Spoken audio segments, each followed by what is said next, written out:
Maravilha, pessoal. Estamos gravando aqui esse encontro, né? A gente já estava há uma meia hora e discutindo um pouco anteriormente sem gravar, e a gente, enfim, decidiu ouvir o Marcelo um pouco, né, em relação a esse caso, esse projeto, para a gente poder depois chamar algumas outras pessoas e avançar na discussão em si. Esse encontro, a gente está com pouco horário, né?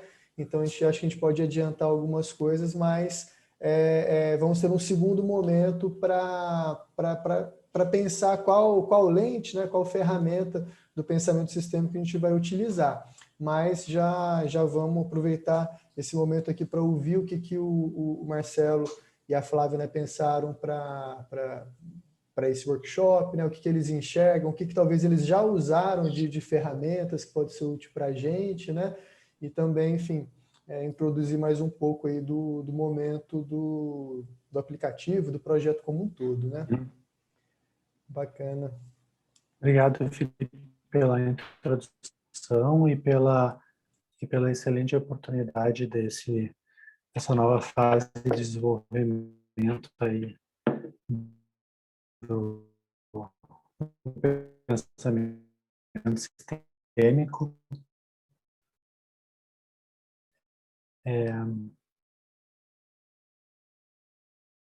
Está trancado, não sei se... Então, eu gostaria de aproveitar essa oportunidade para investigar alguns pontos que eu acho que são fundamentais, são pontos críticos no projeto que a gente está desenvolvendo. E ele diz respeito à intersecção entre o nível de consciência e o acesso à tecnologia. Por que eu digo isso? Nós que estamos envolvidos dentro do movimento, já investigando, aprendendo, explorando há um bom tempo, a gente tem uma visão bastante clara da magnitude do problema que a gente está enfrentando, não só em termos ambientais, mas em termos civilizatórios. Acho que está bem claro, né, para a gente, Flávia, depois de ter escutado aquele podcast, que traz uma visão sistêmica incrível, um podcast do Charles Eisenstein com o Daniel Schrager, não sei se o nome dele é muito complicado. Depois a gente pode compartilhar o link, para quem domina inglês, super aconselho. Mas, enfim, o que eu quero dizer com isso é que eu enxergo que existe uma diferença brutal em termos de nível de consciência na sociedade, não falo só em Brasil, falo em escala global, entre pessoas que estão na linha de frente do movimento regenerativo, tocando organizações que estão buscando, de alguma forma, transformar sistemas, recuperar habitats e por aí vai, e pessoas que estão lá na outra ponta, entrando em filas de compras online para comprar o novo Nike Jordan por 30 mil euros, porque tem escrito Gucci do lado. Algumas pesquisas que eu fiz, eu comparei um pouco esse tipo de repercussão e interesse. Eu vi alguns vídeos no YouTube do Charles Eisenstein, que são fantásticos, que tem 15 mil views, e outros que o cara imitando um cachorro bulldog, fazendo que tem 8 milhões de views. Então, dentro da visão sistêmica, como incluir ou enxergar mais claramente esses diferentes níveis de consciência e encontrar uma forma de comunicar com um nível mais amplo possível, considerando que o nosso objetivo final é empoderar as pessoas, é trazer um nível de interesse, de inspiração e de engajamento para que a gente consiga realmente transformar, através da utopia, alavancar o movimento regenerativo, criando uma massa crítica que vai fazer uma transformação que faça a diferença. Porque nessa era que a gente está, a gente pode achar que o movimento é grande, mas ele é microscópico, né? A massa do sistema civilizatório de self-termination está rodando a 100%. E, por enquanto, não tem nada que mostrou significativa mudança nos níveis de emissão de CO2, na desigualdade social. E, nesse sentido, então, eu trago duas referências que eu postei antes, quando eu apresentei a Utopia, que eu acho que são reflexões muito importantes, que é aquele textinho no Medium que eu escrevi sobre o poder das plataformas, né, fazendo paralelo com o livro do Yuval Harari, que coloca que o maior poder da civilização humana é a capacidade de colaboração, e isso fez com que a nossa espécie dominasse todas as outras. E esse poder de comunicação funciona através das narrativas, das ficções que nós acreditamos. E aí, Flávio, eu trago para aquela ideia dos bad memes que o Daniel fala, né, que essa simetria de poder amplificada pelas tecnologias exponenciais faz com que pessoas que estão em altas posições possam disseminar memes altamente prejudiciais e, com isso, influenciar massas muito grandes de pessoas a ter comportamentos destrutivos para o sistema. Nós, como Utopia, a gente ainda tem um poder muito limitado. Se a gente tivesse um recurso, uma verba de comunicação, a gente poderia colocar no intervalo do Fantástico da novela das 8 e começar a ter um acesso muito maior para transmitir memes que tenham impacto positivo, considerando que a gente consiga alinhar essa mensagem para os diferentes níveis de consciência, comunicando de uma forma que seja compreensível. E nisso eu faço um pequeno parênteses, a Flávia vai entender, para a comunicação do Vinícius, né? Que mesmo para a gente, muitas vezes, sei outras pessoas da Utopia que tinham muita dificuldade de entender o que ele fala, porque ele já fala um linguajar extremamente avançado dentro né, das visões do novo paradigma. E poucas pessoas vão entender. Se a gente vai falar com pessoas comuns, elas nem sabem que a gente está passando pela sexta extinção em massa. Né? Elas não sabem que é um feedback loop, ou que é né, um tipping point, ou coisa assim, que já são conceitos intermediários. Né? Mas tem muita pessoa que acha que comer carne ainda é uma ótima opção. Né? Então, eu acho que questões de pontos cegos e aí, só completando a intersecção com a tecnologia, eu falei desse texto que eu escrevi, que é o Poder das Plataformas, e o outro texto que eu compartilhei do Medium que eu escrevi é o Consumo da Solução, que é onde eu tentei definir o que é o fator massivo de transição, é isso, né? Massive Factor of Transformation. E aí eu comparo com alguns exemplos históricos de tecnologias que chegaram no momento apropriado e que várias pessoas viram uma vantagem tal naquilo que resolveram passar a usar aquela tecnologia, porque ela era consumível num nível muito acessível para pessoas muito comuns, né? A interface da tecnologia era muito fácil, e aí como um exemplo tem a luz elétrica, né? Que hoje em dia ninguém conhece, ninguém entende como é que os fótons correm pelos fios e se transformam, os elétrons correm pelos fios e se transformam em fótons de luz, mas todo mundo sabe que se atarrachar uma bolinha de vidro num troço e apertar um botão, tu acende a luz. Então a interface torna a solução muito acessível para qualquer pessoa, ou seja, para resolver o problema da escuridão. E na Utopia eu tento trazer esse mesmo grau de interface acessível que eu desenvolvi para o Money of Good, no sentido que qualquer pessoa consiga, vamos simplesmente apertar um botão e começar a fazer regeneração, né, que é uma forma de inclusão e de alavancar o movimento. Então, a minha investigação traz nesse sentido de cruzar como tornar a tecnologia mais acessível, como usar a linguagem que atinja os diferentes níveis de consciência e como amplificar a mensagem para que a gente consiga entusiasmar mais pessoas, inspirar mais pessoas e transformar esse movimento realmente numa massa crítica que faça a diferença antes que a gente chegue no ponto total de self-termination na nossa civilização, que é para o qual a gente certamente está se encaminhando. Tenho dito. Arrou, muito bom. Sua fala, enfim, acho que já dá para identificar várias perguntas, né, vários pontos de investigação. O que eu gostaria de adicionar também, né, como membro da Utopia e, enfim, parte, né, desse movimento regenerativo, e o que eu acho que eu gostaria de ter de input assim, nesse grupo de estudo, né, nessa investigação coletiva que a gente está se propondo a fazer, é também esse olhar nosso, assim, né, da gente que já está dentro do movimento, né, como é que a gente, que pontos de ressonância, né, que a gente está vendo na Utopia, né, os pontos cegos também, o que a gente não está vendo, né, como é que a gente pode, enfim, alcançar todos esses pontos que o Marcelo definiu, mas também outros pontos de sinergia. E uma coisa que o Marcelo estava falando que eu acho muito legal, que ele falou de pessoas de fora, mas acho que também a Utopia tem um potencial muito grande de possibilitar que as pessoas de dentro se aprimorem, fiquem cada vez mais dentro. Porque às vezes a gente está fazendo compostagem e reciclagem, mas não sei, a gente está comendo carne ainda, ou não está, né, não está tão engajado socialmente com questões raciais, enfim, outras questões. Como é que a gente pode, enfim, dentro da nossa própria prática, ir trabalhando e juntando, enfim, cada vez mais elevando o nosso nível de consciência e as nossas ações regenerativas, né? Então, como é que a gente pode possibilitar que as pessoas vão aos pouquinhos quebrando as barreiras que ainda tem, mesmo dentro do movimento regenerativo, e se tornando cada vez mais regenerativas em suas práticas, possibilitar esse fortalecimento mútuo, né? E essa junção de diferentes, que às vezes os sistemas, né, ficam ali um pouco separados, né? Então, como é que a gente consegue cada vez aproximar mais nesse olhar sistêmico, né? Mais esses sistemas interdependentes, mas que às vezes nas práticas ainda estão um pouco em silos, né, separados, né? Questões sociais aqui, né? Permacultura ali, enfim, como é que a gente junta todo mundo?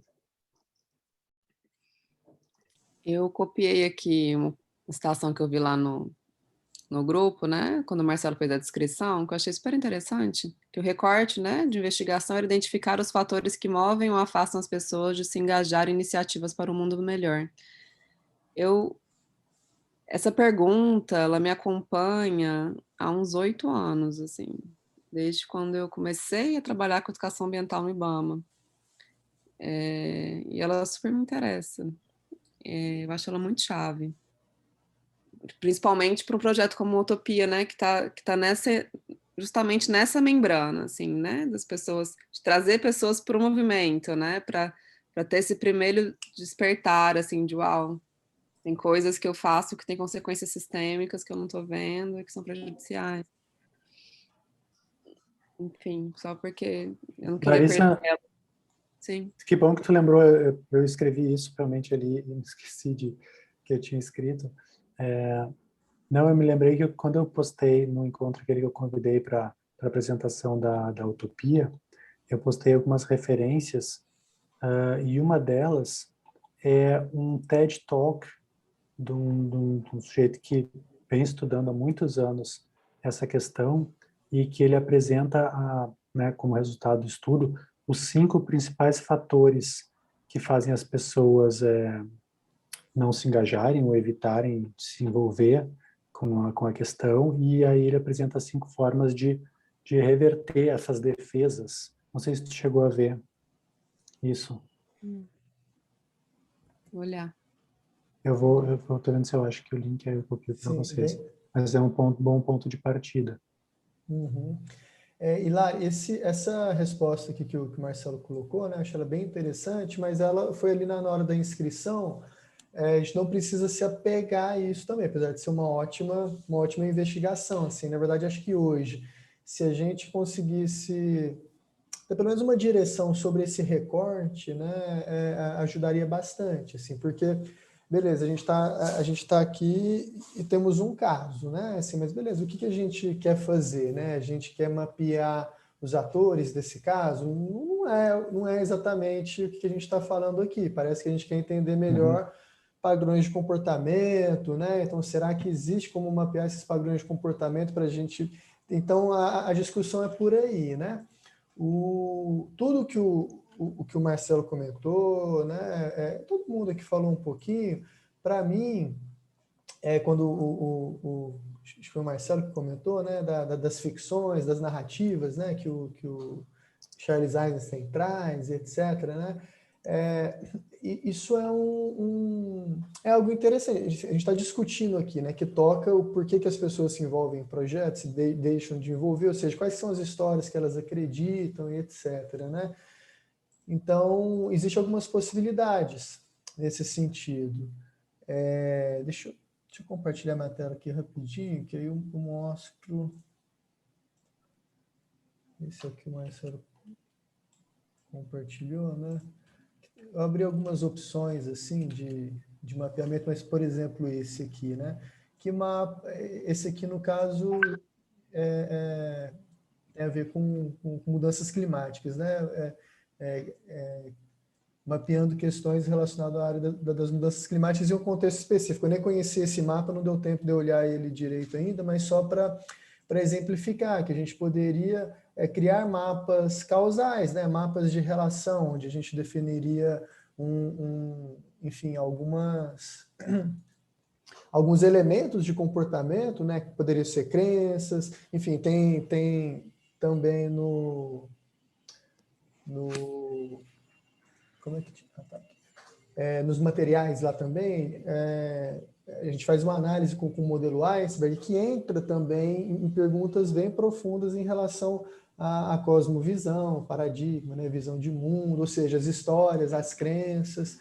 Então, é uma possibilidade, né, tentar investigar um pouco por aí. Isso é interessante porque, assim, nos dá ferramentas, nos dá narrativa, né? Isso nos ajuda a contar uma história. E para um aplicativo que trabalha com educação e etc., ter uma história sistêmica é muito importante. Então, a gente poderia enxergar o que a gente está fazendo como uma espécie de tentar encontrar, identificar o roteiro, o enredo da nossa história, né? Assim, a gente está trabalhando com um problema sistêmico. Então, enfim, uma possibilidade seria essa. Não a única, claro, né? Enfim. Larissa, Flávia, o que vocês acham? Acho legal.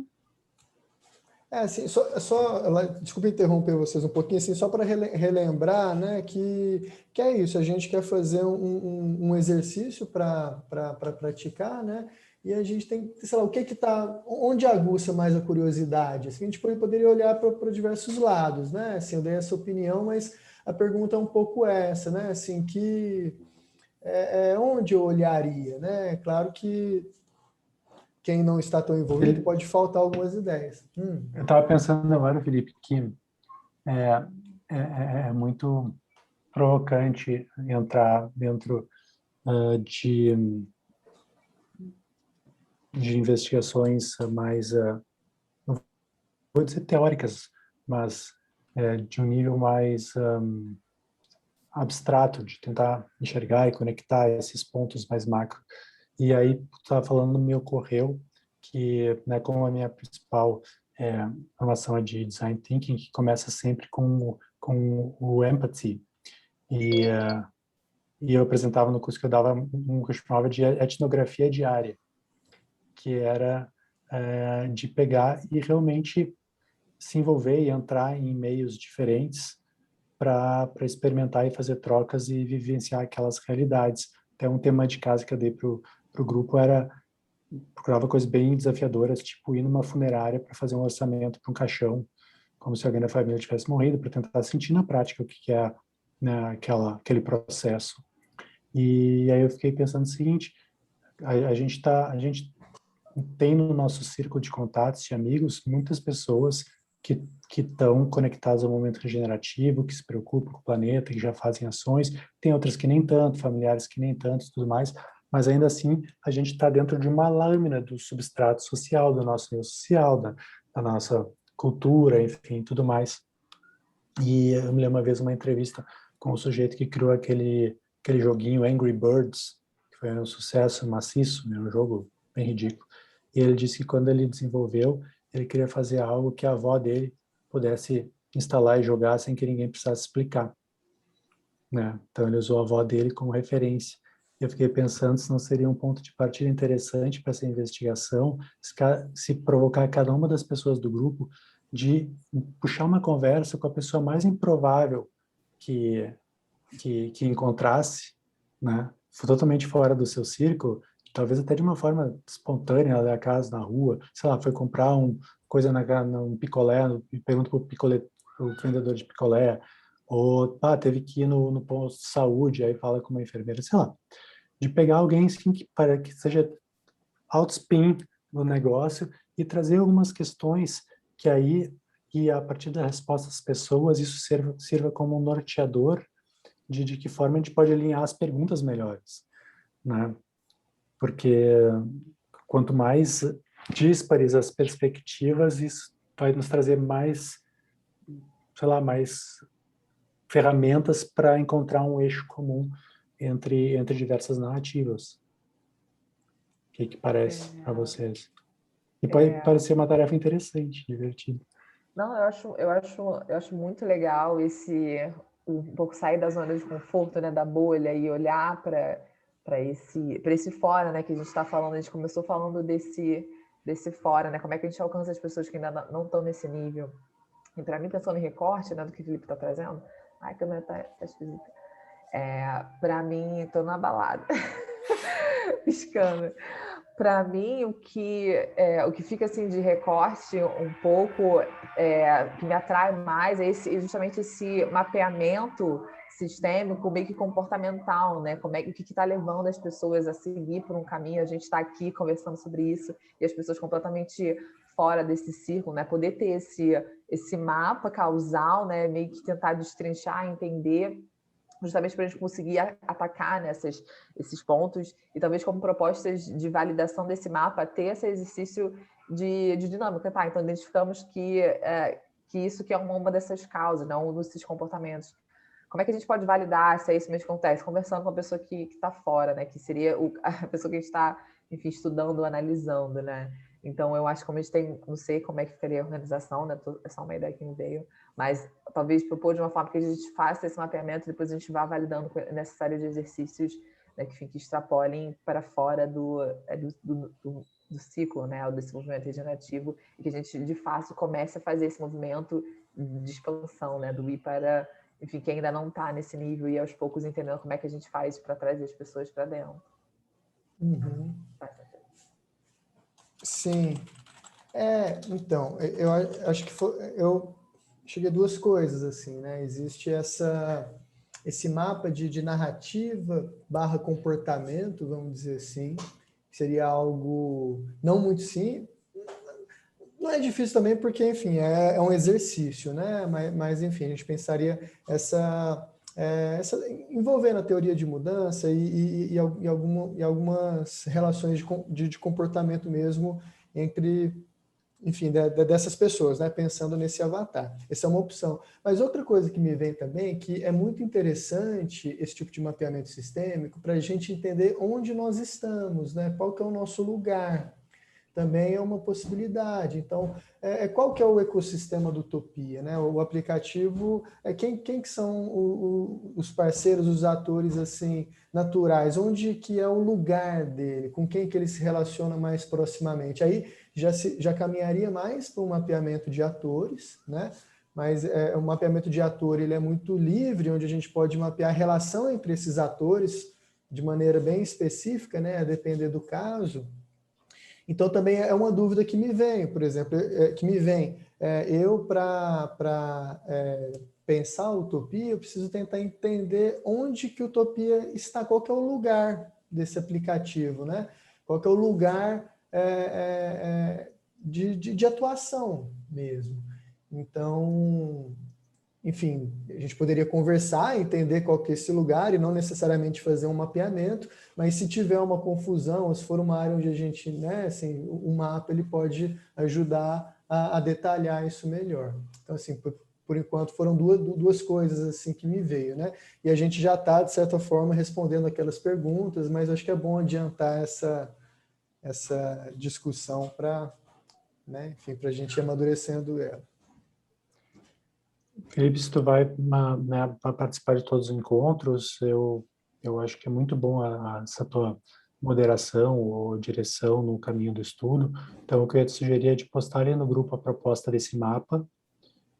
Eu pensei em postar essa proposta para as pessoas ir buscarem um contato para trazer essa visão de fora e a gente tenta cruzar as duas coisas no próximo encontro. Tá? E também dizer que a gente vai ter que encerrar, porque tem uma outra reunião da Utopia começando, a Flávia acabou de lembrar. E Bacana. a gente já estourou nosso tempo aqui também. Não, maravilha, Marcelo. Levantar perguntas, é isso? Para as pessoas fazerem? Eu vou fazer uma publicação lá no grupo do Utopia com a gravação aqui, né? E também trazendo alguns pontos que a gente conversou, mas assim, a partir da minha memória e de poucas anotações que eu fiz aqui. Seria muito bom o Marcelo também fazer algum comentário, alguma publicação com a sugestão dele. Meio que assim, a nossa tarefa seria tentar levar um pouquinho lá para o fórum um pouco do que a gente conversou, né? Enfim, a gente pode trocar alguns áudios por WhatsApp também, se quiser alinhar alguma coisinha a mais. Beleza? Totalmente de acordo. Alinhado. Tá meio apertado. Beleza, Marcelo. Vamos encerrar. Valeu. Tchau, tchau. Obrigadão. Valeu. Tchau, tchau.